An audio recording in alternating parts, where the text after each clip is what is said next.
Welcome to city news. నేను మీ గడ్డమణిల్. ముందుగా headlines. జీవన శైలిలో మార్పులతోనే గుండె జబ్బులకు చెక్. యశోద హాస్పిటల్స్ గుండె వైద్య నిపుణులు డాక్టర్ నక్క శ్రీకాంత్. కేతన్పల్లి పోలీస్ స్టేషన్ను సందర్శించిన మంచిర్యాల డీసీపీ ఏ భాస్కర్. సామాజిక మాధ్యమాల్లో అభ్యంతరకర పోస్టులు పెడితే ఉపేక్షించేది లేదు. వేతనాల కోసం రోడ్డెక్కిన మందమరి టోల్గేట్ కాంట్రాక్టు కార్మికులు. 3 నెలలుగా జీతాలు లేవని ఆందోళన చేపట్టిన కార్మికులు. మంచిర్యాల మున్సిపల్ కార్పొరేషన్ మొదటి మేయర్గా ఎన్నికైన ధర్ని Madhu, deputy mayor Salla Ramya మహేష్లను municipal corporation contract కార్మిక సంఘ గౌరవ అధ్యక్షులు సుధమల్ల హరికృష్ణ ఆధ్వర్యంలో ఘనంగా సన్మానించారు.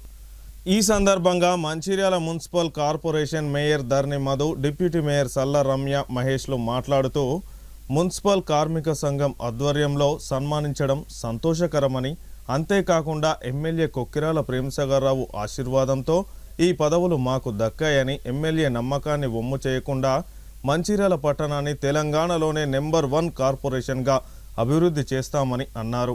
కార్పొరేషన్ పరిధిలో పనిచేస్తున్న కార్మిక ఉద్యోగులందరూ తమ విధులను సక్రమంగా నిర్వహిస్తేనే పట్టణంలో అభివృద్ధి, పారిశుద్ధ్య, పౌర సరఫరా వ్యవస్థలు సక్రమంగా నడుస్తాయని అన్నారు. ఈ సందర్భంగా మున్సిపల్ కాంట్రాక్టు కార్మికుల సంఘం గౌరవ అధ్యక్షుడు 11వ డివిజన్ కార్పొరేటర్ సుధమల్ల హరికృష్ణ ఆధ్వర్యంలో మేయర్, డిప్యూటీ మేయర్లను శాల్వాలతో సన్మానించారు. 11వ డివిజన్ కార్పొరేటర్ సుధమల్ల హరికృష్ణ మాట్లాడుతూ మంచిర్యాల ఎమ్మెల్యే ప్రేమసాగర్రావు నాయకత్వంలో కార్పొరేషన్ పరిధిలో కాంగ్రెస్ పార్టీ కార్పొరేటర్లు అత్యధిక మెజారిటీతో గెలుపొందడం సాధ్యమైందని, అట్లాగే ఇక ముందు కూడా ఎమ్మెల్యే సలహాలు సూచనలతో కార్పొరేషన్లో అభివృద్ధి పనులు నిర్వహిస్తామని అన్నారు. ఈ కార్యక్రమంలో 47వ division corporator Venkata Sai Krishna, municipal contract కార్మికులు సాగర్, సోహెల్ ఖాన్, మున్సిపల్ కాంట్రాక్టు కార్మికులు పాల్గొన్నారు.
ఏదైతే మన జరిగిన ఎన్నికల్లో మంచిర్యాల మున్సిపల్ కార్పొరేషన్లో గౌరవ పెద్దలు ప్రేమసాగర్రావు గారి ఆశీస్సులతోని మంచిర్యాల కార్పొరేషన్ పరిధిలో సుమారు 45 మంది కార్పొరేటర్లు ఈ ప్రాంతంలో గెలుపొందడం జరిగింది.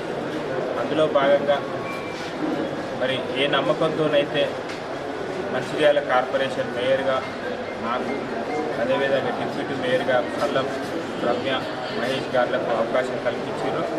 ప్రేమసాగర్రావు గారి దయ వల్ల మాకు ఆ పదవులు వచ్చినాయి కాబట్టి ప్రజలందరికీ అందుబాటులో ఉంటూ ప్రజాసేవ చేస్తూ మంచిర్యాల నియోజకవర్గంలో మరొకసారి ప్రేమసాగర్రావు గారిని గెలిపించే దిశగా మంచిర్యాల పట్టణాన్ని మంచి అభివృద్ధి పథంలో ముందుకు తీసుకువెళ్తూ తెలంగాణ రాష్ట్రంలోనే మంచిర్యాల కార్పొరేషన్ మొదటి స్థానంలో తీసుకురావడానికి 100% ప్రయత్నం చేస్తాం. అందులో భాగంగా నేటి రోజున మంచిర్యాల పట్టణంలో మరి మున్సిపల్ కార్మికుల అందరూ కూడా కలిసి నూతనంగా ఎన్నికైన మాకు సన్మాన కార్యక్రమం నిర్వహించారు.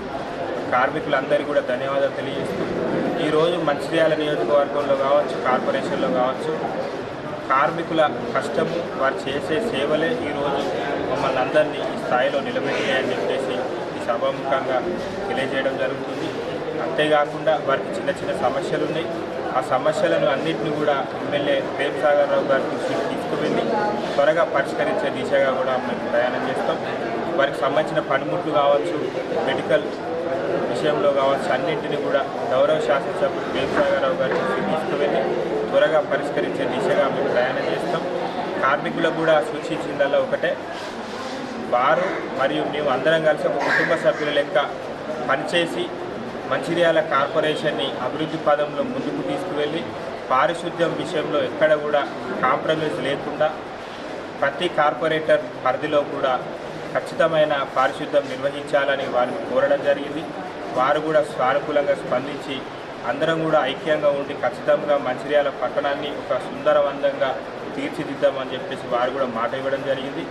కార్మికుల పక్షంలో మేమందరం కూడా కార్మికులు కావచ్చు, పాలకవర్గం మేము కావచ్చు, అందరం కూడా ఒక కుటుంబం లెక్క ఉండి మంచిర్యాల ప్రాంతాన్ని అభివృద్ధి చేసే దిశగా మంచిర్యాల ప్రాంతాన్ని పారిశుద్ధ్యంలో ఎక్కడ కూడా ఇబ్బందులు లేకుండా చూసుకునే బాధ్యత మా అందరిపైన ఉంది. కాబట్టి అందరం కూడా కలిసికట్టుగా ఉండి మంచిర్యాల ప్రాంతాన్ని మొదటి స్థానంలో ఉంచడానికి పనిచేస్తాం.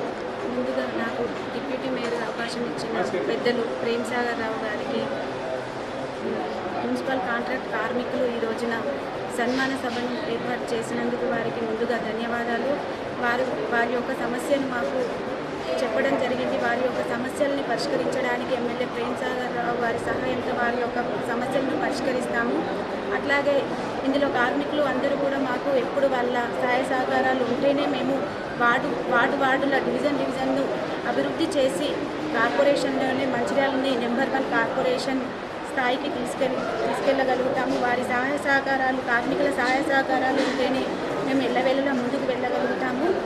కాబట్టి వారు మేము కానీ ఒక కుటుంబ సభ్యులాగా ఉండి సమస్యలను ఎక్కడెక్కడ ఉన్నాయో సమస్యలను తెలుసుకొని అక్కడక్కడ సమస్యలను పూర్తి చేసి కార్పొరేషన్లోని మంచిర్యాలని నెంబర్ 1 కార్పొరేషన్గా ముందుకు తీసుకువెళ్ళడమే మా యొక్క ఉద్దేశము. మంచిర్యాల మొదటి మేయర్గా ఎన్నికైనటువంటి ధరణి మధు గారికి, అదేవిధంగా డిప్యూటీ మేయర్ సల్లా రమ్య మహేష్ గారులకు, అదేవిధంగా ఈ ప్రాంత కార్పొరేటర్ విజయరాణి ఉదయ తిరుపతి గారులకు, అదేవిధంగా పట్టణ డివిజన్ కార్పొరేటర్ టౌన్ కాంగ్రెస్ అధ్యక్షులు నరేష్ గారికి, ఈరోజు ఈ కార్యక్రమంలో పాల్గొన్న కార్పొరేటర్ వెంకటసాయి గారికి, ఈ కార్యక్రమంలో మంచిర్యాల మున్సిపల్ కాంట్రాక్ట్ కార్మిక సంఘం ఆధ్వర్యంలో మరి సన్మాన కార్యక్రమాన్ని నిర్వహించడం, ఈ కార్యక్రమానికి ఇచ్చేసినటువంటి మరి మొదటి మేయర్ గారు, డిప్యూటీ మేయర్ గారు, కార్పొరేటర్లకు ధన్యవాదాలు తెలియజేస్తూ, మరి కార్మిక సంఘ నాయకులు ఏదైతే వాళ్ళ సమస్యలు ఇక్కడ తెలపడం జరిగిందో తప్పనిసరిగా మరి నేను ఒక కార్పొరేటర్గా, ఆ సంఘ గౌరవాధ్యక్షునిగా మరి మా మేయర్, డిప్యూటీ మేయర్, కార్పొరేటర్ల సహకారంతో స్థానిక శాసనసభ్యులు మరియు నిరంతర అభివృద్ధి ప్రదాత పెద్దలు ప్రేమ్ సాగర్ రావు నాయకత్వంలో మరి కార్మికుల సమస్యలను తీర్చేందుకోసం మేము అందరం కూడా మరి కృషి చేస్తామని, ఏదైతే మీకు ఉన్నటువంటి సమస్యలు ఏవైతే ఉన్నాయో, ఇవాళ మీ జీతాల విషయంలో అనుకోండి, 60 సంవత్సరాల పైబడిన వాళ్ళ స్థానంలో అనుకోండి, అనారోగ్యంతో ఉన్నటువంటి కార్మికుల ఇళ్ళనుకోండి, తప్పనిసరి అవన్నీ కూడా ఎమ్మెల్యే గారు తీసుకెళ్ళి మీ సమస్యలు పరిష్కారం చేసేందుకు శాయశక్తుల మేము కృషి చేస్తామని మీ సందర్భంగా తెలియజేస్తూ, అదేవిధంగా మరి మొదటిసారి కార్పొరేషన్ అయింది కాబట్టి ఎమ్మెల్యే గారికి, మేయర్ గారికి, డిప్యూటీ మేయర్కి, కార్పొరేటర్లందరికీ కూడా పేరు తీసుకొచ్చే విధంగా మీరు మీ కార్పొరేట్ డివిజన్లో మంచిగా పనిచేసి వాళ్ళ మన్నలు పొంది మరి మంచిర్యాల కార్పొరేషన్ను రాష్ట్రంలోని నెంబర్ 1 కార్పొరేషన్గా మరి తీర్చిదిద్దాలంటే దానికి ప్రధానంగా మరి మీరే దానికి కారకులు. కాబట్టి మీరు మంచిగా పనిచేస్తేనే మరి మనకు అవకాశం వస్తాయి. కాబట్టి మీరు ఏ విధంగా పనిచేస్తే మరి ఆ విధంగా మీకు సౌకర్యాలు కూడా కల్పించేందుకోసం మేయర్ గారు, డిప్యూటీ మేయర్ గారు, ఎమ్మెల్యే గారు కూడా మీకు అందరికీ అందుబాటులో ఉండి మేము మీకు పనిచేసి పెడతామని సందర్భంగా తెలియజేస్తూ ఉన్నాం. మీరు ఈరోజు నుంచి మరి గతంలో ఇప్పుడు మేయర్ గారు చెప్పినట్టుగా మరి గతంలో ఒక లెక్క ఇప్పుడు ఒక లెక్క అని ఎందుకు చెప్పారంటే మేమందరం ఉన్నాం కాబట్టి మీకు ఏ సమస్య వచ్చినా మేము పరిష్కారం చేస్తాం, మీరు అదేవిధంగా పనిచేయాలని వారు మీకు ఒక పిలుపునివ్వడం జరిగింది. మరి మేయర్ గారు డిప్యూటీ మేయర్ గారు ఇచ్చిన మాటను మీరు విశ్వసించి అదేవిధంగా పనిచేస్తారనే నమ్మకం విశ్వాసం ఉంది. మీరు కరోనా సమయంలో కానీ ఇంటి సమయంలో చాలా బాగా పనిచేశారు. ఇప్పుడు రాబో రోజుల్లో కూడా మీరు బాగా కష్టపడి పనిచేసి ఈ కార్పొరేషన్ మంచి పేరుకు రావాలని మరొకసారి కార్మిక సోదరులందరూ కూడా పేరు పేరున కోరుకుంటూ ఈ సమావేశాన్ని సన్మాన సమావేశాన్ని ఏర్పాటు చేసినటువంటి కార్మిక నాయకులందరూ కూడా పేరు పేరున ధన్యవాదాలు తెలియజేస్తూ క్యాతన్పల్లి మున్సిపాలిటీ పరిధిలోని ఆర్కేపీ పోలీస్ స్టేషన్ను డీసీపీ ఏ భాస్కర్ సందర్శించారు. ఈ సందర్భంగా ఆయన మాట్లాడుతూ ప్రజలు భయపడాల్సిన అవసరం లేదని, ఆపద సమయంలో డయల్ 100కు ఫోన్ చేయాలని సూచించారు. సామాజిక మాధ్యమాల్లో అభ్యంతరకర పోస్టులు పెడితే ఉపేక్షించేది లేదని హెచ్చరించారు. మంత్రి కాన్వాయ్పై వద్ద జరిగిన ఘటనపై వీడియో ఆధారంగా కేసులు నమోదు చేస్తామని స్పష్టం చేశారు. ఈ కార్యక్రమంలో డీసీపీతో పాటు Bellampalli ACP, Mandamarri circle inspector Ramakrishnapur పట్టణ ఎస్ఐ శ్రీధర్, పోలీస్ సిబ్బంది పాల్గొన్నారు. రామకృష్ణాపూర్ పిఎస్ని విజిట్ చేయడం జరిగింది. Land order situation and crime సంబంధించిన రివ్యూ చేయడం జరిగింది. గత మున్సిపల్ ఎలక్షన్స్ నుంచి జరుగుతున్న సంఘటనలు, ల్యాండ్ ఆర్డర్ సిచ్యువేషన్స్కు ఇబ్బందికరం కలిగించిన దాని మీద ఆఫీసర్లకు ఇన్స్ట్రక్షన్స్ ఇవ్వడం జరిగింది. ఈ మధ్యకాలంలో జరిగిన కేసులలో మిగిలిన నిందితుల్ని అరెస్ట్ చేయడం కోసము ఆదేశించడం జరిగింది. ఈ ల్యాండ్ ఆర్డర్ పాయింట్ ఆఫ్ వ్యూలో ఎవరైనా చట్టాన్ని చేతిలో తీసుకుంటే కఠినంగా వ్యవహరిస్తాము. చట్టం నిర్దేశించిన ప్రకారము ప్రతి ఒక్కరూ చట్టానికి బాధ్యత వహించాల్సిన అవసరం ఉంటుంది.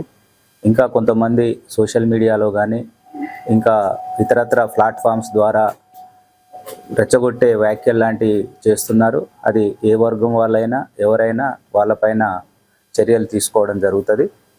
శాంతియుత వాతావరణానికి భంగం కలిగిస్తే చట్టము ఏదైతే నిర్దేశిస్తుందో దాని ప్రకారము కేసులు కట్టి చట్టం ముందు ప్రవేశపెట్టడం జరుగుతుంది. దీనికోసం ఆఫీసర్లకు నైట్ పెట్రోలింగ్, డే పెట్రోలింగ్ ప్రాపర్గా చేయడం కోసం ఏర్పాటు చేయడం జరిగింది. అండ్ పెట్రోలింగ్ పార్టీస్ కోసం కూడా అదనపు సిబ్బందిని కూడా రామకృష్ణాపూర్ పిఎస్కు ఇవ్వడం జరిగింది. స్టేట్ ఎలక్షన్ కమిషన్ యొక్క ఆదేశం మేరకు municipal council chairman, vice chairman ఎన్నిక కోసము బందోబస్తు ఏర్పాటు చేసినాము. ఆ రోజు ఇరు వర్గాల వాళ్ళు, ఇరు పార్టీల వాళ్ళు పోలింగ్ కేంద్రం దగ్గరకు వచ్చి మున్సిపల్ కౌన్సిల్ దగ్గరికి వచ్చేసి గొడవ చేయడం జరిగింది. దాన్ని దృష్టిలో పెట్టుకొని మున్సిపల్ కౌన్సిల్ యొక్క ప్రిసైడింగ్ ఆఫీసరు 16th దాన్ని 17th మార్చడం జరిగింది. 17th మార్చిన తర్వాత కాంగ్రెస్ పార్టీ వాళ్లకు అండ్ బీఆర్ఎస్ పార్టీ ముఖ్యులకు మా యొక్క పోలీస్ అధికారులు ఇక్కడ వాళ్ళు మాట్లాడడం జరిగింది. మీరు 16వ తారీఖు రోజు బీఆర్ఎస్ వాళ్ళు దాదాపు ఒక 100 వెహికల్స్ తోటి రావడం జరిగింది. అప్పుడు రైల్వే గేట్ కిందనే ఆపేసి ఓన్లీ కౌన్సిలర్లు ఉన్న వెహికల్స్నే పంపిస్తామన్నారు. అప్పుడు వాళ్ళు కూర్చొని నిరసన వ్యక్తం చేసినారు. ఆ తర్వాత లోపలికి వెళ్తే కూడా ఎవరైతే ఓటు హక్కు లేదో వాళ్ళు కూడా మేము లోపలికి వెళ్తామని కౌన్సిల్ హాల్ దగ్గర ముందున్నప్పుడు కూడా అప్పుడు కూడా అడగడం జరిగింది. దాంతో వాళ్ళు టైము లేట్ అయింది. దాంతో వాళ్ళు కౌన్సిల్ హాల్కు రాలేము, మీరు పోలీసు వాళ్ళే మమ్మల్ని ఆపినారు 16వ తారీఖు అని వాళ్ళు ఆరోపణ చేయడం జరిగింది. దానికి మా యొక్క అధికారులు కాంగ్రెస్ పార్టీ కౌన్సిలర్లతో తోటి అండ్ బీఆర్ఎస్ పార్టీ కౌన్సిలర్లు వాళ్ళ యొక్క లీడర్లతోటి మాట్లాడి మీరు రావడమే 16వ తారీఖు 11:15 వచ్చినారు ఎక్కడికి, రైల్వే గేట్ కిందికి. ఆ తర్వాత మీరు అందరు వెళ్తా అన్నారు కాబట్టి మీరే ధర్నా చేసి మీరే కూర్చున్నారు. దాంతో టైం ఉంది. ఈసారి మీరు 3 వెహికల్ రండి, 300 వెహికల్ కాదు, 3 వెహికల్లో మీ యొక్క 14 మంది కౌన్సిలర్లు ఉంటే 14 మంది రండి, ఓన్లీ కౌన్సిలర్ రండి, మేము స్టేట్ కమిషన్ ఎలక్షన్ కమిషన్ ఇచ్చిన ఆదేశం ప్రకారం పంపిస్తామని ముందుగానే చెప్పడం జరిగింది. అదేవిధంగా కాంగ్రెస్ వాళ్ళకు కూడా గౌరవ మంత్రి గారు ఒక ఓటర్గా ఉన్నారు, దాంట్లో గౌరవ ఎమ్మెల్యే గారు ఉన్నారు, మరియు కాంగ్రెస్కు సంబంధించిన 7 వాళ్ళతో పాటు ఇంకొక కౌన్సిలర్ ఉన్నారని చెప్పారు. వాళ్ళు 10 మంది ఓటర్స్ ఉన్నారని చెప్పారు. వాళ్ళను కూడా మేము 3 వెహికల్లో రావాలని చెప్పడం జరిగింది. ఇంక్లూడింగ్ మంత్రి గారికి వాళ్ళ యొక్క ఎస్కార్ట్ అండ్ పైలట్ ఉంటే కూడా అవి కూడా వదిలేసి కాన్వాయ్ పెద్దగా ఉంటుందని చెప్పడం జరిగింది. దానిలో భాగంగానే బీఆర్ఎస్ వాళ్ళు కౌన్సిల్ సెంటర్కు రావడానికి వాళ్ళు 10:15కు రైల్వే గేట్ దగ్గరకు వచ్చినారు. కానీ ముందస్తు ఇచ్చిన మాట ప్రకారము ఓన్లీ కౌన్సిలర్స్ కాకుండా దాదాపు ఆసిఫాబాద్ ఎమ్మెల్యే గారితో సహా వాళ్ళు అవుటర్స్ తోని దాదాపు 500 మంది వచ్చి అందరము వెళ్తామని అంటే అక్కడ విధుల్లో ఉన్న మా యొక్క ఏసీపీ జైపూర్ గారు ఉన్నారు, ఏసీపీ బెల్లంపల్లి వాళ్ళు ఉన్నారు. వీళ్ళందరూ ఆపి మీకు కంపల్సరీ మీ 3 బండ్లని లోపలికి పంపిస్తాము, అదర్స్ని పంపించమని చెప్పడం జరిగింది. ఆ సమయంలోనే వాళ్ళు స్లోగన్స్ ఇవ్వడము అట్లా ఉండడము. అదే టైంలో కాంగ్రెస్ పార్టీ కౌన్సిలర్లు కూడా మంత్రి గారు, ఎంపీ గారు, కౌన్సిలర్ కాన్వాయ్ రావడం జరిగింది. ఆ సందర్భంలోనే ఈ బీఆర్ఎస్ వాళ్ళ మీద స్లోగన్స్ చేయడము, కాన్వాయ్ పోతుందని అన్నారు. కానీ అది కాన్వాయ్ కూడా కాదు, మీరు వీడియో చెక్ చేయండి, మీడియా వాళ్ళు కూడా ఉన్నారు. మంత్రి, ఎమ్మెల్యే గారు, ఎంపీ గారు, మంత్రి గారు ప్లస్ వాళ్ళ కౌన్సిలర్స్ వచ్చినప్పుడు 4 బండ్లు ఉన్నాయి. అందులో ఒకటి పోలీస్ ఎస్కాట్ ఉంది. తర్వాత 4లో పోలీస్ ఎస్కాట్ని రైల్వే గేట్ యువతల్ని ఆపి కేవలం 3 బండ్లను మాత్రమే పంపించడం జరిగింది. ఆ 3లో వాళ్ళ యొక్క కౌన్సిలర్లు ఇంక్లూడింగ్ మంత్రి గారు, ఎంపీ గారితో కలిపి 10 మంది ఉన్నారు. అది మీరు మీడియా మిత్రులు కానీ ఇంకా ఎవరైనా కానీ ఆ వీడియో ఫుటేజ్ చూస్తే తెలుస్తుంది. మేము ముందస్తుగానే ఇరు వర్గాలకు, ఇరు పార్టీల వాళ్ళకు చెప్పినాం. కానీ బీఆర్ఎస్ వాళ్ళు దాన్ని వైలేషన్ చేసి 100 మంది రావడము, దాంతో రాళ్ళు రువ్వడం జరిగింది. ఆ రాళ్ళు రువ్వడంలో మా యొక్క కానిస్టేబుల్ ఏసీపీ జైపూర్ యొక్క గన్మెన్ చెన్నూరులో ఉంటాడు, అటాచ్మెంట్ టు ఏసీపీ జైపూర్, బలమైన గాయం జరిగింది. దాంతో అతన్ని ఫస్ట్ మనము గవర్నమెంట్ హాస్పిటల్, తర్వాత మిడ్ లైఫ్ హాస్పిటల్, తర్వాత Karimnagar Apollo, present Secunderabad Apollo బ్రెయిన్లో బ్లీడింగ్ అవడంతో సర్జరీ చేసినారు. ఇంకా అతను ఐసీయూలోనే ఉన్నాడు. మీకు అది రిపోర్ట్ కూడా మా ఎస్ఐ గారు ఇస్తారు. కండిషన్ సీరియస్ ఉంది.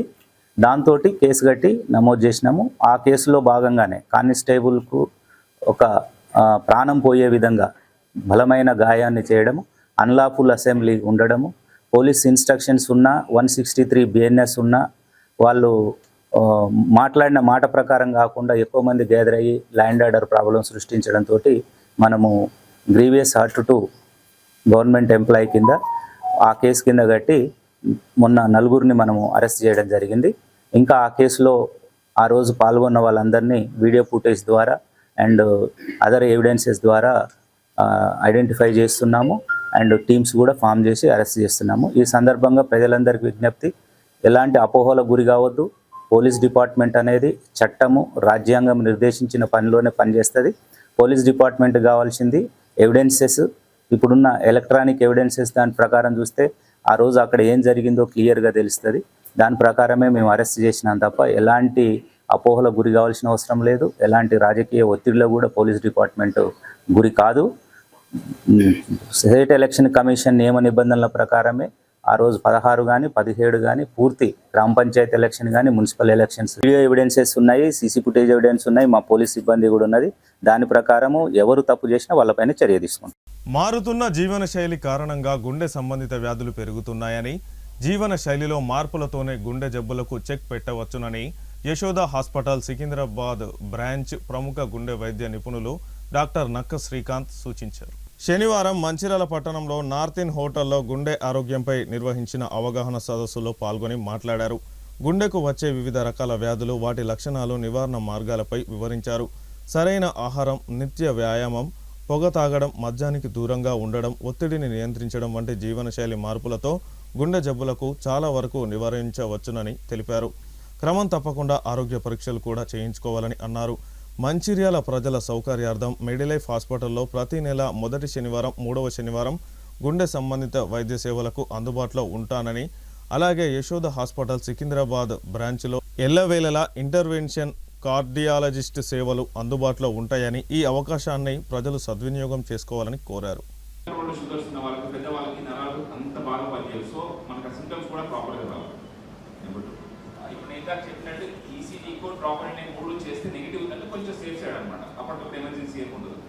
అట్లాగే ఇంటికి వెళ్ళిపో. ఎందుకని అంటే మీకు రీసెంట్గా మీరు చూసే ఉంటారు, లాస్ట్ మహారాష్ట్రలో ఒకరు, గుజరాత్లో ఒకరు. మహారాష్ట్రలో న్యూరో సర్జన్ అండ్ గుజరాత్లో కార్డియాలజిస్ట్. ఆయన 10,000 PTCS నైటింగ్ చేశారు. ఆయన కార్డియాలజిస్ట్ చేస్తే వచ్చింది, ఈసీజీ ఈకో చేస్తున్నారు, ప్రాపర్ అయిన ఒకసారి చేస్తున్నారు, నెగిటివ్ వచ్చింది. ఇంటికి వెళ్ళి పడుకున్నారు, నైట్ కొలాప్స్ అవుతారు. నైట్ అయితే ఆయనకు తెలుసు ప్రాపర్ అని ఒకసారి నెగిటివ్ వచ్చింది అంటే చెస్ట్ పెయిన్ ఉంది అనుకోండి మళ్ళీ 6 అవర్స్ మళ్ళీ చేసుకోలేదు అంటే గుండెకి ఆయనకు వచ్చింది ఏంటి అంటే గుండెకి ఫిక్స్ రావడం. గుండె కంటే గుండెకి మన బ్రెయిన్ కంటే ఫిక్స్ వస్తాయి, గుండెకు ఫిక్స్ వస్తుంది. గుండె ఫిక్స్ వచ్చినాక ఇంకా ఆప్షన్ ఏమి ఉండదు. హాస్పిటల్లో ఉంటే ఒక 5% ఛాన్స్ ఉంటుంది, ఇంట్లో ఉంటే ఇంకా ఆప్షన్ లేనంటే.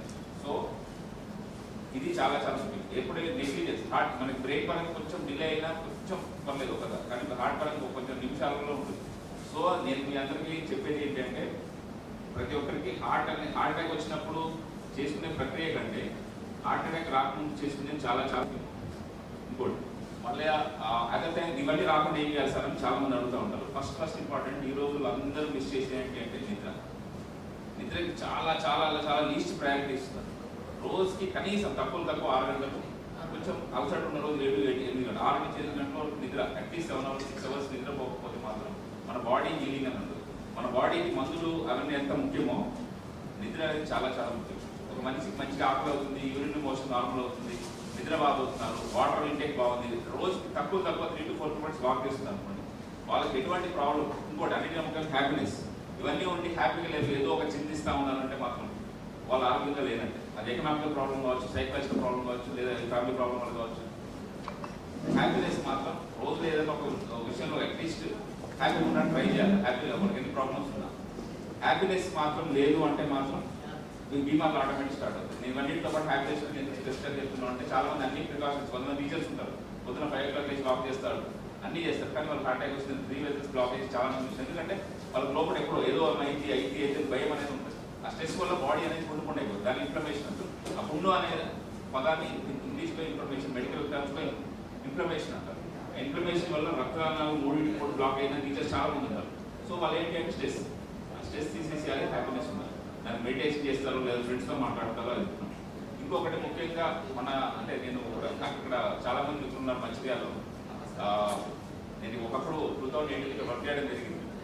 సో ఇక్కడ నాకు చాలా 2018లో జనరల్ ఫిజిషియన్ ఉన్నప్పుడు 17-18లో వర్క్ ఫర్ 1.5 years చేసింది. ఇక్కడ కొంచెం మాకు చాలా మంది ఇక్కడ ఏంటంటే కొంచెం మద్యపానం ఎక్కువగా సేవిస్తారని నేను విన్నాను. అది నాకు బాగా ఫ్రెండ్ సర్కిల్ చూశాను. ఆ మద్యపానము, పొగాకు, స్మోకింగ్ అండ్ జల్సాపాన్ ఇవన్నీ ఏంటి అంటే మనకి ఏదైనా హ్యాపీనెస్ కావాలి అంటే ఆ పానీయంతో లేదా ఆ తినేదాని బదులు మన సబ్స్టెన్స్ ఎనీథింగ్ మనది కాకుండా మన స్వతహాగా మన ఫ్రెండ్ సర్కిల్ మనతో మాటలలో కాకుండా ఒక మనిషిని కలిస్తే హ్యాపీగా ఉండాలి. అంటే ఖచ్చితంగా మందు తాగితేనే హ్యాపీనెస్ అనేది నేను సబ్స్టెన్స్, వేరే సబ్స్టెన్స్ మన హ్యాపీనెస్ డిపెండ్ కావద్దు. మన హ్యాపీనెస్ మన దగ్గర ఉండాలి, లేదా మన ఫ్రెండ్స్తో మాట్లాడే మన హెల్పింగ్ నేచర్ వాళ్ళతో ఉండడంలో ఉంటే హ్యాపీనెస్ ఉంటుంది. ఎప్పుడైనా సబ్స్టెన్స్ తోటి మన డిపెండెన్స్ ఉండొద్దని నాకు యాక్చువల్గా నేను చాలా దృఢంగా చెప్పదలుచుకున్నాను.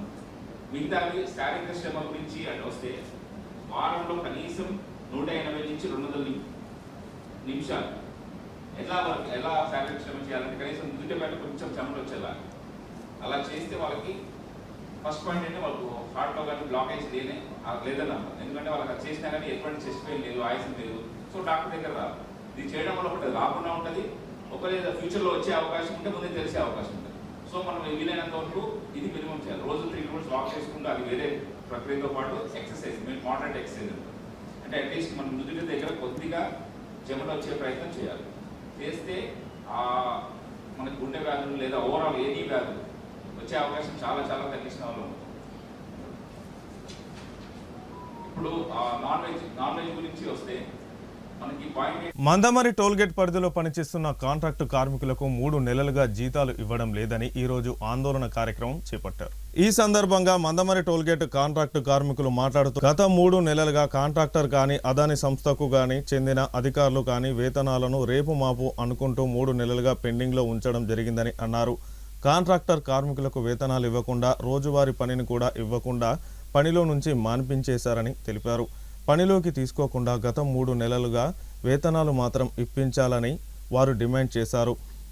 ఈ కార్యక్రమంలో మందమరి టోల్గేట్ కాంట్రాక్ట్ కార్మికులు తదితరులు పాల్గొన్నారు. మాకు పైసలు పడతలేవు, ఏమైందంటే మీరు ఉండి మీకు పైసలు ఎత్తమన్నారు. మాకు పైసలు వేయలేదు. ఒక్క నెలంతా చూసినాం. నెలంతా చూసి అత్తే మొన్న అత్తే పోలీసు వాళ్ళని తీసుకొచ్చిన 2 సార్లు బెదిరించిండ్రు. పొమ్మని బెదిరితే మేము బెదరకుండా మాట్లాడుకున్నాక ఇయ్యాలి రమ్మన్నారు. బంగారం కుదబెడతానా ఎత్తాను అన్నాడు. పైసలు 6 ఎత్తా అన్నాడు. 6 వేయలేదు.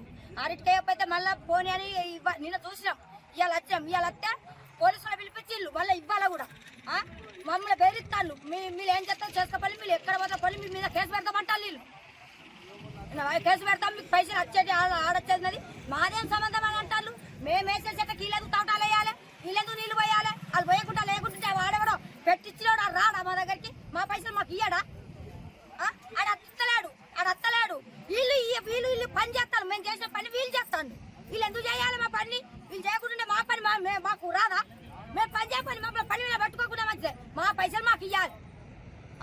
మాకు వాళ్ళ పనితో పని లేదు, వాళ్ళతో పని లేదు.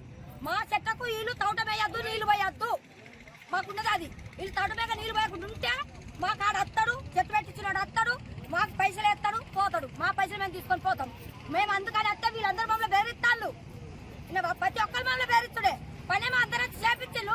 ఇప్పుడు ఎవరిని అడిగినా అందరు బెదిరిస్తాను మమ్మల్ని. వినవా? మమ్మల్ని ఒక్కరిని కంచె పెడతా అంటారు, అందరు బెదిరించి మీరు ఏం చేయాలి చేసుకోపని అంటారు. మేము ఎక్కడ పోయి కేసు పెడతాం? ఏ కేసు పెడితే ఎవరు మాకు పైసలు ఇస్తారు? పైసలు ఇచ్చేటాడు ఎక్కడ? 30 మంది ఉన్నాం మేము. 5 లక్షల రూపాయలు వచ్చేది ఉన్నది. వినవా? 30 మంది ఉన్నాం, 5 లక్షల రూపాయలు వచ్చేది ఉన్నది. మొగోళ్ళకు ఆడవాళ్ళం తక్కువ, మొగోళ్ళమే ఎక్కువ. ఇలా కష్టాలు చేసిన పనే మళ్ళీ చెప్పిస్తారు. పీతిలో నేర్పించి, ఉత్తరాలు నేర్పించి, ఉమ్ములో నేర్పించి, తోటే పక్క 4 సార్లు తోడిపించి, మళ్ళీ పెట్టమని సీమని ఒక్కటి చెప్పించారు. వాళ్ళు మమ్మల్ని పని ఆ సార్ చెప్తాడు, ఈ సార్ చెప్తాడు, ఆ సార్ ఇప్పుడు ఒక్క లక్ష పైసలు ఇస్తామన్నట్లేడు. అవునా? 10 మంది వచ్చి పని అని చెప్పిండు. ఒక్కదాని 10 మంది వచ్చారు పని. నుంచి జీతాలు ఇస్తలేరు, జీతాలు ఆపేశారు. జీతం అడిగిన కొద్దీ అదాని వాళ్ళు మేము ఇప్పిస్తాము వాళ్ళని హోల్డ్ చేసామని చెప్పి వాళ్ళని బంద్ చేసిండ్రు. అయినా కానీ మేము వస్తూ ఉన్నాము, ఇప్పటికీ నెల రోజులు అవుతుంది వస్తూ ఉన్నాము. రేపిస్తా మాపిస్తా అని చెప్తూనే వస్తున్నారు కానీ ఇవ్వలేదు. ఇంతవరకు జీతాలు ఏం రాలేదు మాకు. దానికోసం మనం చేసే పని కూడా వీళ్ళు ఆపేశారు. అదాని వాళ్ళే ఇప్పిస్తా అన్నారు, వాళ్ళు ఇంతవరకు ఇవ్వలేదు. రేసీ కంపెనీ వాళ్ళతో కూడా మాట్లాడినా మేము ఇప్పిస్తాము, వాళ్ళతోనే తొందరగా ఇప్పిస్తాను సునీల్ సార్ చెప్పిండు. చెప్పినా కానీ మేము సరే అని చెప్పినాము, వాళ్ళ పని నడిపిమని చెప్పినాము, అవకాశం ఇచ్చినాము. లాస్ట్ నిన్న 20 తారీఖు వరకు లోపల కంపల్సరీ ఇప్పిస్తా, లేకుంటే నేను డిపాజిట్ చేసిన పైసలు ఉన్నాయి అవి ఇప్పిస్తా అని చెప్పిండు. 20 తారీఖు లోపల ఇస్తా అని చెప్పిండు. 20 తారీఖు కూడా అయిపోయింది, ఇంతవరకు ఎవరు స్పందించలేదు. మాకేం డబ్బులు ఇస్తలేరు. దయచేసి మాకు డబ్బులు ఇప్పించగలరని వచ్చి ఇక్కడ అందరినీ ఆపేశాం. లేబర్ పోలీసు వాళ్ళని తీసుకొచ్చి బెల్లంపల్లి పట్టణం 13వ వార్డులో టీపీసీసీ ఓ బీసీ స్టేట్ వైస్ చైర్మన్ బండి ప్రభాకర్ యాదవ్ ఆధ్వర్యంలో తన స్వగృహంలో నూతనంగా ఎన్నికైన మున్సిపల్ చైర్పర్సన్ దావా స్వాతి, రమేష్ బాబు మరియు వైస్ చైర్మన్ రాగంశెట్టి సత్యనారాయణకు ఘనంగా సన్మానించి శుభాకాంక్షలు తెలిపారు. ఈ సందర్భంగా బండి ప్రభాకర్ యాదవ్ మాట్లాడుతూ, నేను పదవిలో లేకున్నా 13వ వార్డును అభివృద్ధి చేస్తానని, ఎవరికైనా ఏమైనా అవసరం ఉన్నా నన్ను సంప్రదించి పనులు చేసుకోవాలని తెలిపారు. తదనంతరం మున్సిపల్ చైర్పర్సన్ దావా స్వాతి రమేష్ మాట్లాడుతూ, ఎమ్మెల్యే మరియు బండి ప్రభాకర్ సహకారంతో ఈరోజు నేను మున్సిపల్ చైర్పర్సన్గా బాధ్యతలు చేపట్టడం జరిగిందని, బండి ప్రభాకర్ ఆధ్వర్యంలో 13వ వార్డును మరింత అభివృద్ధి దిశగా తీసుకెళ్తానని హామీ ఇచ్చారు. ఈ కార్యక్రమంలో 13వ వార్డు కాంగ్రెస్ నాయకులు, కార్యకర్తలు, వార్డు ప్రజలు, మహిళలు పెద్ద ఎత్తున పాల్గొన్నారు. బెల్లంపల్లి మున్సిపల్ చైర్మన్గా కాంగ్రెస్ పార్టీ స్వాతి గారిని ఎన్నుకోవడం జరిగింది. దానికి ఎమ్మెల్యే గారి గడ్డ వినోద్ గారు కూడా సహాయ సహకారాలు ఉన్నాయి. మేము కూడా అందరం ఇలా మాకు 14 మంది కాంగ్రెస్ కౌన్సిలర్ రాగానే నేను ఓడిపోయినాక కూడా ఇంట్లో ఉండే ఎమ్మెల్యే గారితో మాట్లాడినా వాళ్ళు ఎవరైనా పర్వాలేదు, మన Congress party chairman vice chairman అని చెప్పేసి ఎమ్మెల్యే గారు వాళ్ళ పిల్లలతో కూడా మాట్లాడడం జరిగింది.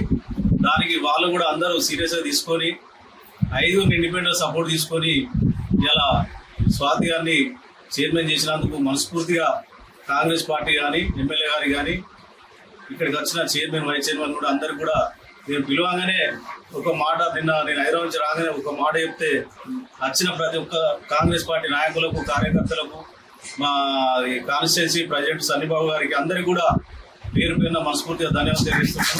మేము ఒక్కటే డిసైడ్ అయింది ఏంటంటే, ఇంటర్నల్గా మాకు ఎన్నున్నా కానీ కాంగ్రెస్ పార్టీ ఖచ్చితంగా ఇంకా 5 ఏళ్ళు కాంగ్రెస్ పార్టీ ఎమ్మెల్యే ఉంటారు. ఈ 5 ఏళ్ళు కాక మళ్ళీ 5 ఏళ్ళు కూడా బెల్లంపల్లి టౌన్లో చైర్మన్గా కాంగ్రెస్ పార్టీ ఉంటుందని చెప్పేసి మీ అందరికి భరోసా ఇస్తున్నాను. ఎవరు ఎన్ని చెప్పినా ఈ మాయమాటలు నమ్మకుండా ఖచ్చితంగా ఈ వాళ్ళ నేను చాలా కష్టపడి పనిచేసిన, కొంతమంది కుట్రలు పెట్టుకొని నన్ను దగ్గర ఓట్లతో ఓడియడం జరిగింది. కొంతమంది రియల్ ఎస్టేట్ బ్రోకర్లు వెనుక ఉండి వాళ్ళకు డబ్బులు ఇచ్చి, నా ఆపోజిట్ క్యాండిడేట్ డబ్బులు ఇచ్చి కూడా నా ఓటమికి కారణం చేశారు. అయినా నేను బాధపడకుండా కాంగ్రెస్ పార్టీ కోసం ముందుంటా, కష్టపడతా. ఈ అభివృద్ధి ఈ వాళ్ళ ఇంతకుముందు నేను 5 ఏళ్ళలో ఎట్లయితే అభివృద్ధి చేసినో ఖచ్చితంగా మళ్ళీ అదే విధంగా ఎమ్మెల్యే గారు సహకారం తీసుకొని, చైర్మన్ సహకారం తీసుకొని ఖచ్చితంగా ఈ 13వ వార్డు అభివృద్ధి దిశగా ముందు తీసుకుపోతా. అందరూ కూడా మాటిస్తున్నా, ఖచ్చితంగా మన కార్యకర్తలు ఎవరైతే మన కోసం కష్టపడరో వాళ్ళందరూ కూడా నేను అండగా ఉంటా. ఏ కార్యకర్త కష్టం వచ్చినా మీరు ఎక్కడికి పోవాల్సిన పని లేదు. ఇక్కడ మన బీఆర్ఎస్ కౌన్సిలర్ తోటి ఏ పని జరగదు, అభివృద్ధి కూడా కాదు. మీకు ఏ చిన్న ప్రాబ్లం ఉన్నా నా ఇంటికి రావచ్చు. ఖచ్చితంగా నేను పదవి లేనప్పుడు కూడా నేను మీకు పనిచేసిన, ఇలా అధికారం ఉన్నది కాబట్టి మిమ్మల్ని ఈ కాలకుండా కాపాడుకున్న బాధ్యత నాది. ఈ వార్డును కూడా అదే దిశగా అభివృద్ధి పనిచేస్తా. ఈ పట్టణంలో కూడా మన బెల్లంపల్లి పట్టణాన్ని కూడా అభివృద్ధి దిశగా ముందుకు తీసుకుపోవాలని చెప్పేసి రమేష్ స్వాతి గారిని కోరుతున్నా. ఈ టౌన్ లో మనకు ఎక్కడ చెత్త చెదారం లేకుండా కమిషనర్ గారికి చాణేశ్వర చెప్పేసి మీరు రోజుకొకసారి టౌన్ లో తిరిగి ఈ పట్టణాన్ని అభివృద్ధి దిశగా ముందు తీసుకుపోవాలని చెప్పేసి ఇలా పిలువంగానే వచ్చినందుకు చైర్మన్ గారికి వైస్ చైర్మన్ కూడా నేను మనస్ఫూర్తిగా ధన్యవాదాలు తెలుస్తూ, అలాగే మన ఎమ్మెల్యే ఆశీస్సులతో మరియు వడ్డీ ప్రభాకర్ లాంటి పెద్దల సహకారంతో ఈ పదవికి రావడం జరిగింది. దానికి పెద్దలందరికీ వడ్డీ ప్రభాకర్ లాంటి వాళ్ళందరికీ కూడా రుణపడిపోయి ఉంటాయి. గెలుపోవటంలు అనేవి అతి సహజం. ఎవరికైనా ఏ టైంలో అయినా అందరికీ ఏదో ఒకసారి వస్తూనే ఉంటాయి, పోతూనే ఉంటాయి. ఓడినా కూడా గెలిచినా కూడా మేమందరం ఒకటే పార్టీ వాళ్ళం. ప్రభాకర్ అన్న గురించి చెప్పాలంటే ఆయన అనుభవంలో కానీ ఆయన వయసులో కానీ మేమంతా ఇంకా చిన్నవాళ్ళమే. బెల్లంపల్లి అభివృద్ధి దృక్పథంలో ఏదైనా సరే ఆయన సహకారంతోనే ముందుకు తీసుకోవటం.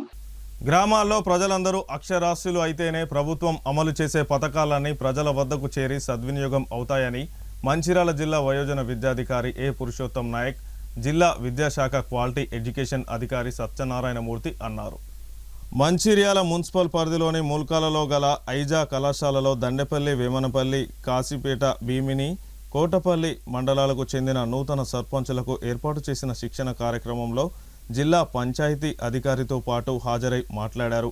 నూతనంగా ఎంపికైన గ్రామ సర్పంచులు తమ గ్రామాల పరిధిలోని నిరక్షరాస్యులను అక్షరాస్యులుగా చేయడానికి ప్రభుత్వం వయోజన విద్యాశాఖ ద్వారా అమలు చేస్తున్న ఉల్లాస్ కార్యక్రమంలో నమోదు చేసి చదువు నేర్పాలని, గ్రామాల్లో 100% అక్షరాస్యత నమోదైతే ప్రభుత్వ పథకాలను ప్రతి ఒక్కరికి చేరి సద్వినియోగం చేసుకోగలుగుతారని తెలిపారు.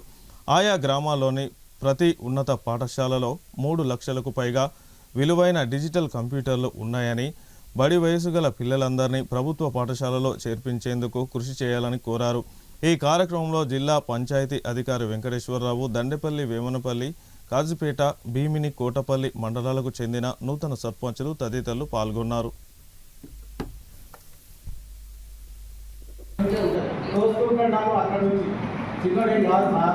ఏ కార్యక్రమం ముందు దొబ్బుతుంటుంది కాబట్టి వారి యొక్క హస్తం ఉంటుంది, గ్రామ స్థాయిలో గ్రామ సెక్రటరీల హస్తం ఉంటుంది. కాబట్టి వీళ్ళంతా మీ చట్టంలోకి వస్తారు. గ్రామ స్థాయిలో ఎన్ని అధికారాలు ఉన్నా, ఏ అధికారులు ఉన్నా ఎవరి పరిధిలో వస్తారండి? గ్రామ పంచాయతీ పరిధిలో వస్తారు. గ్రామ పంచాయతీ గ్రామ సచివాలయం పరిధి. కాబట్టి మీ పరిధిలో అందరూ వస్తారు. చిన్న అన్ని డిపార్ట్మెంట్లు మీ ద్వారానే నిర్వహించబడుతుంది.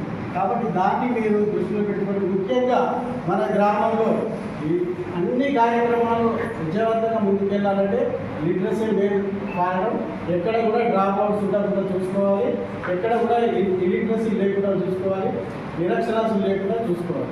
ఇప్పుడు మనం బీటీసీ దాదాపుగా 3014 మంది ఐడెంటిఫై చేయడం జరిగింది ఉల్లాస్ యాప్లో. అదేవిధంగా 15 నుంచి 65 సంవత్సరాల నిరక్షరాస్యులని 31,436 మందిని మనము అప్లోడ్ చేయడం జరిగింది. ఢిల్లీ వరకు ఉల్లాస్ యాప్ అంటే సెల్ ద్వారానే మనం ఎలిమెంట్స్ను అప్లోడ్ చేయడం జరిగింది. ఒక్కొక్కరు 10 మంది చదువు చెప్పడానికి 3014 మంది బీటీసీలు కూడా అటాచ్ చేయడం. వీళ్ళందరినీ కోఆర్డినేట్ చేసేసి సక్రమంగా అక్షరాస్యత కార్యక్రమాలు నడవాలంటే అక్కడ మన తెలంగాణ రాష్ట్ర ప్రభుత్వం సెర్ప్ డిపార్ట్మెంట్ని ఇన్వాల్వ్ చేసింది. సెర్ప్ డిపార్ట్మెంట్ని ఎందుకు ఇన్వాల్వ్ చేసిందంటే మన దాంట్లో ఉన్న సభ్యులందరూ మహిళా సభ్యులు ఎక్కువ మంది ఉంటారు, దాంట్లో నిరక్షరాస్యులు ఎక్కువ ఉంటారు. వాళ్ళకి ఈ కార్యక్రమం ఉపయోగించినట్టయితే గ్రామ స్థాయిలో ఎంకరేజ్ చేయండి. చిన్న చిన్న విలేజెస్లో కూడా ప్రైవేట్ వెళ్తున్నారు, దాన్ని తగ్గించి ఈ సంవత్సరం మనకు 5,000 రూపాయలు పెంచుకున్నాం సార్. మీ యొక్క సహకారంతో ఈ సమ్మర్లో మరొక 10,000 మంది విద్యార్థులు కనుక మన ప్రభుత్వ పాఠశాలలో చేరిస్తే మీరు ఎంతమంది ఉపాధి ఇచ్చిన వాళ్ళు అయితే తెలుసా? ఒక 600 మంది నిరుద్యోగులకు ఉపాధి ఇచ్చిన వాళ్ళు అవుతారు. 600 మందికి డిఎస్సిలో జాబ్ వచ్చే అవకాశం అవుతారు. తర్వాత ప్రతి ప్రభుత్వ పాఠశాల FRS ఇంప్లిమెంట్ అవుతుందంటే ఫేషియల్ రికగ్నిషన్ సిస్టమ్. అంటే టీచర్స్ ఎప్పుడు వస్తున్నారు, ఎప్పుడు వెళ్తున్నారు, మీకు వీలైతే ఒక వారంలో ఒకరోజు ప్రేయర్ టైంలో వెళ్ళండి, ఒకరోజు MDM జరుగుతున్నప్పుడు వెళ్ళండి, ఒకరోజు లాస్ట్ టైంలో వెళ్ళండి. అంటే ఎప్పుడు వెళ్తారో క్యాజువల్ ఇన్స్పెక్షన్లా కాకుండా అబ్జర్వేషన్ చేయండి. పిల్లల డిసిప్లిన్ ఎలా ఉంది, పిల్లలకు హోంవర్క్ చేస్తున్నారా లేదా, అంటే ఇక్కడ రెస్పాన్సిబిలిటీస్ అందరూ ఈక్వల్గా తీసుకుంటలేదో తెలియదు చూసుకోండి. ఇప్పుడు 10వ తరగతి పరీక్షలు మాకు చాలా బాధాకరం ఏంటంటే మాకు FRS 65% కంటే మించట్లేదు. ఏ స్కూల్లో వెళ్ళినా కూడా 35% మంది విద్యార్థులు రోడ్డు మీద తిరుగుతున్నారు. ఒక 5% మాత్రమే హెల్త్ గ్రౌండ్స్, మిగతా 30% ఏం చేస్తున్నారంటే యూత్ ఉంటారు కదండి, అన్ఎంప్లాయిడ్ యూత్ తోటి మా పిల్లలు బయట తిరుగుతున్నారు. మీకు రిక్వెస్ట్ ఏంటంటే అన్ఎంప్లాయిడ్ యూత్ని మీరు స్ట్రిక్ట్గా వార్న్ చేయండి. నేను పనిచేసిన పాఠశాల నేను అదే చెప్పేటోని, మా బడికి వచ్చే పిల్లల్ని మీరు కనుక ఎంబడేసి పెడితే మేమే పోలీస్ కేసు పెట్టాలని చెప్పేది. అయితే మేము అలా ప్రతి టీచర్ కొట్లాడే కంటే మీరు ఒకసారి మీ యూత్ని బాబు మీరు చదువుకున్నారో చదువుకోలేదు, కానీ బడి పిల్లల్ని మాత్రం మీతో ఆటలుగా తిప్పుకోకండి, టోర్నమెంట్కి తీసుకెళ్ళకండి, వినాయక చవితికి తీసుకెళ్ళకండి, ఇంకెక్కడికి తీసుకెళ్ళకండి చెప్పండి. అది మీకు ఫస్ట్. తర్వాత మీ ఊళ్ళో డ్వాక్రా గ్రూప్ మీటింగ్ జరిగినప్పుడు మీరు హాజరుకండి, గ్రామ సభతో పాటు హాజరయ్యి చదువు యొక్క ఇంపార్టెన్స్ తెలియజేయండి. Regularity attend. తర్వాత మనకి 3వ శనివారం పేరెంట్ టీచర్స్ మీటింగ్ ఉంటుందండి. దయచేసి సర్పంచులందరికీ కూడా నా హంబుల్ రిక్వెస్ట్, 99% ట్రై చేయండి ఆ PTMకి అటెండ్ అయ్యి. గత PTMకి ఈ PTMకి స్కూల్లో ఏం డెవలప్మెంట్ జరిగింది, పిల్లల్లో లెర్నింగ్ అవుట్కమ్స్ ఏమైనా. క్యాతన్పల్లి మున్సిపాలిటీలో రాజకీయ ఉద్రిక్తలు, అక్రమ అరెస్టులు, బెదిరింపులపై బీఆర్ఎస్ సిపిఐ ఆగ్రహంతో క్యాతనపల్లి మున్సిపాలిటీ పరిధిలో రాజకీయ వాతావరణం వేడెక్కింది. మాజీ ప్రభుత్వ విప్, మాజీ చెన్నూరు ఎమ్మెల్యే బాల్క సుమన్ స్వగృహం వద్ద టీఆర్ఎస్, బీఆర్ఎస్, సిపిఐ పార్టీ నాయకులు విలేకరుల సమావేశం నిర్వహించారు. ఈ సందర్భంగా మాజీ మంత్రి కొప్పుల ఈశ్వర్ మాట్లాడుతూ బాల్క సుమన్ అక్రమంగా అరెస్టు చేయడం సరికాదని, ప్రజాస్వామ్య విలువలకు విరుద్ధమని నేతలు తీవ్రంగా విమర్శించారు. బీఆర్ఎస్ పార్టీ కూటమి నుంచి గెలిచిన అభ్యర్థులను లక్ష్యంగా చేసుకుని అధికార పార్టీ దౌర్జన్యాలకు పాల్పడుతుందని ఆరోపించారు. ముఖ్యంగా 11వ వార్డు కౌన్సిలర్ బొమ్మ భూమయ్య గౌడ్ ఇంటి వద్దకు సింగరేణి SNPC అధికారులను పంపించి ఇల్లు అక్రమంగా సింగరేణి స్థలంలో కట్టుకున్నారని చెబుతూ వెంటనే ఖాళీ చేయాలని, ఇంట్లోని సామాగ్రిని తీసుకెళ్లాలని బెదిరించడం అన్యాయమని మండిపడ్డారు. ఈ సమావేశంలో పాల్గొన్న మంత్రిని మాజీ ఎమ్మెల్యే పుట్ట మధు మాట్లాడుతూ మంత్రి వివేక్ క్యాతన్పల్లి మున్సిపల్ చైర్మన్ ఎన్నికను రాజ్యాంగబద్ధంగా జరగకుండా అడ్డుకుంటున్నారని ఆరోపించారు. శనివారం క్యాతన్పల్లిలో ఆయన మాట్లాడుతూ కాంగ్రెస్ ప్రభుత్వం అధికారంలోకి వచ్చిన తర్వాత అరాచక పాలన కొనసాగుతుందని విమర్శించారు. బీఆర్ఎస్, సిపిఐ కౌన్సిలర్లను భయభ్రాంతులకు గురి చేసి అడ్డదారిలో చైర్మన్ పదవిని దక్కించుకునేందుకు ప్రయత్నాలు జరుగుతున్నాయని నేతలు ఆరోపించారు. ప్రజాస్వామ్య ప్రక్రియలను గౌరవించకుండా రాజకీయ ప్రత్యర్థులపై ఒత్తిళ్లు తెచ్చే చర్యలను తక్షణమే నిలిపివేయాలని వారు డిమాండ్ చేశారు. క్యాతన్పల్లి మున్సిపాలిటీలో కొనసాగుతున్న పరిణామాలు స్థానికంగా తీవ్ర చర్చకు దారితీస్తుండగా అధికార పార్టీ వైఖరిపై ప్రజల్లో ఆందోళన వ్యక్తమవుతుంది. ఒక అరాచక పాలన జరుగుతున్నదనేటువంటి వాస్తవం. మరి ముఖ్యంగా ఎన్నికల సమయంలో ప్రజాస్వామ్యబద్ధంగా ఎన్నికల నిబంధనలకు అనుగుణంగా ప్రజలకు ఒక స్వేచ్ఛాయుతమైనటువంటి పద్ధతులలో ఎన్నికల నిర్వహణ జరగాలి. ఇది రాజ్యాంగం చెప్పినటువంటి సూక్ష్మం. దీనికి ఎక్కడ కూడా ఈ ప్రభుత్వం రాజ్యాంగబద్ధంగా ఎన్నికలు నిర్వహిస్తున్నట్టుగా మాత్రం కనబడటం లేదు. ఒక దౌర్జన్యపూరితమైనటువంటి వాతావరణం, ఒక యుద్ధ వాతావరణం, అధికారులందరినీ కూడా వశపరుచుకొని పోలీసు యంత్రాంగం అంతా కూడా వాళ్ళ కార్యకర్తల్లాగా, చేపు సంస్థలాగా వాడుకుంటూ ప్రభుత్వం ఇచ్చేటువంటి స్థానికంగా ఉన్నటువంటి మంత్రులు, ఎమ్మెల్యేలు ఇచ్చే ఆదేశాలను పాటిస్తూ ఇతర పార్టీల యొక్క గొంతు నొక్కి మరి బలవంతంగా ఎన్నికలు జరిపిస్తున్నట్టుగా కనబడతా ఉంది. ఈరోజు రాష్ట్రంలో జరిగినటువంటి ఎన్నికలు చూసినట్టయితే దాదాపుగా ఒక 35-40 స్థానాలలో ఇటువంటి వాతావరణం మనం చూస్తున్నాం. గతంలో ఎప్పుడు కూడా ఇట్లాంటి పరిస్థితి ఎన్నడూ కూడా మనం చూడలేదు. అదేవిధంగా మంచిర్యాల జిల్లాలో ఈ సందర్భంగా ఇక్కడికే ఈ ప్రాంతంలో జరుగుతున్నటువంటి ఈ యొక్క కార్యాచరణ కానీ ఈ యొక్క ఉద్యమ కార్యాచరణలో పాల్గొంటున్నటువంటి సిపిఐ నాయకులు కానీ బీఆర్ఎస్ నాయకులు కానీ ఏదో మా యొక్క నియోజకవర్గంలో జరుగుతున్నట్టుగా భావించకండి. ఇది ఇలా కాంగ్రెస్ ఒక దాష్టికానికి వ్యతిరేకంగా జరుగుతున్నటువంటి ఈ యొక్క చర్యలో మీరందరూ కూడా పాల్గొంటూ ఉన్నారు. తెలంగాణ వ్యాప్తంగా మీకందరికీ కూడా సంపూర్ణమైనటువంటి సహకారం మద్దతు ఉంటుంది.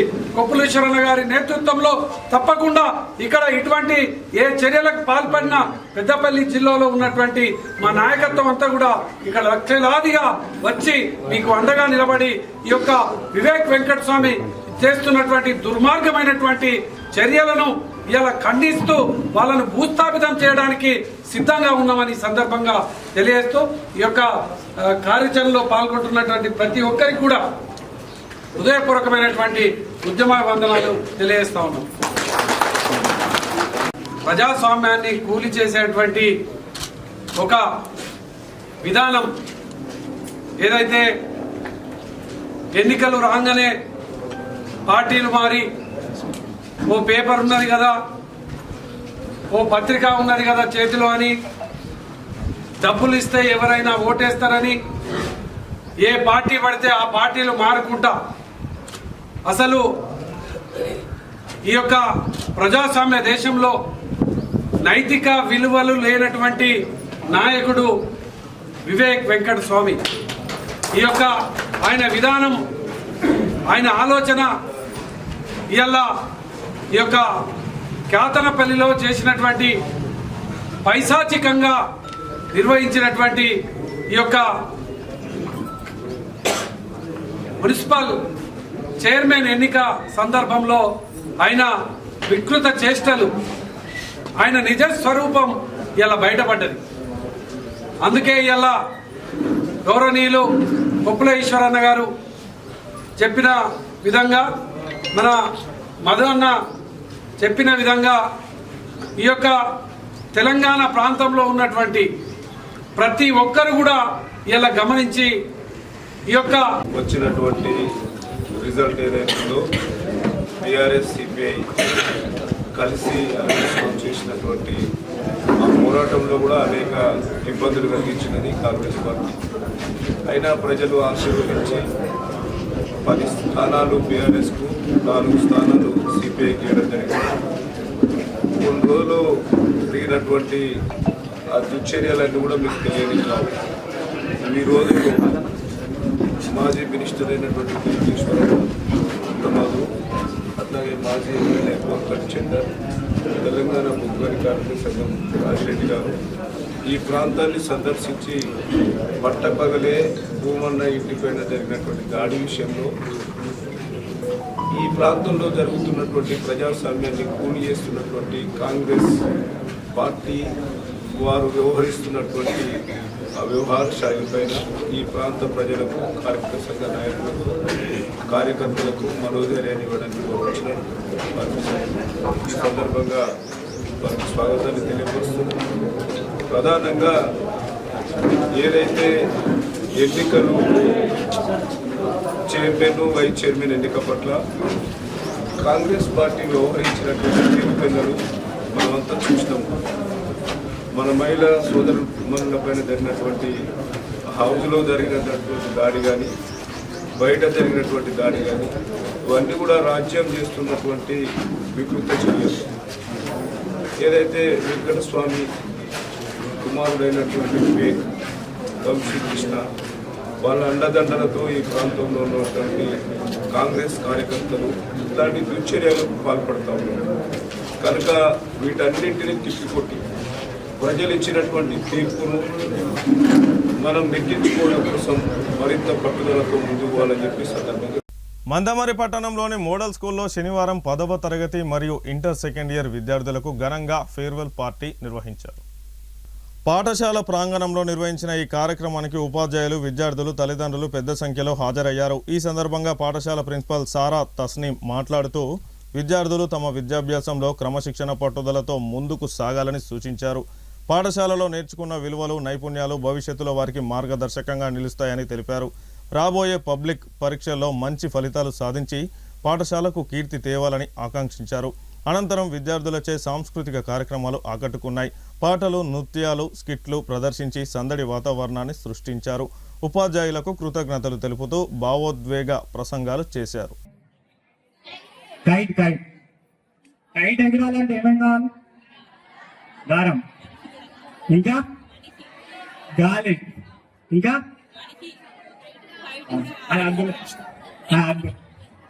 కైట్ ఆట.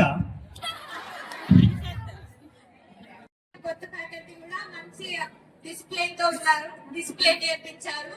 వాళ్ళు చెప్పిన లెసన్స్ కూడా మంచిగా ఫ్యూచర్ లో ఫుల్ యూస్ఫుల్ గా అయినాయి. వాళ్ళు చెప్పిన సబ్జెక్ట్స్ కానీ కెమిస్ట్రీ సార్ కూడా స్టడీ గురించి చెప్పడం కాకుండా చుట్టూ ఉన్న పరిసరాలను కూడా నీట్ గా చేస్తున్నారు. అండ్ ప్రిన్సిపల్ మేడం కూడా ఫుల్ డిసిప్లిన్ గా మెయింటైన్ చేస్తున్నారు వాళ్ళ కాలేజ్ ని. Madam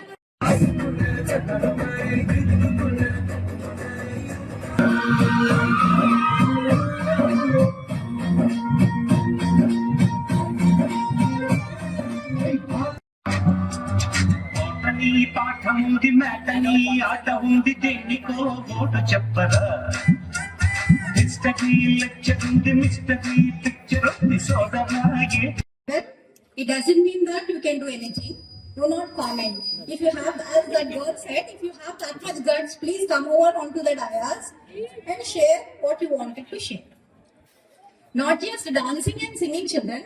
I would like you all to share few things what you have learned in the school actually. What your teachers has taught.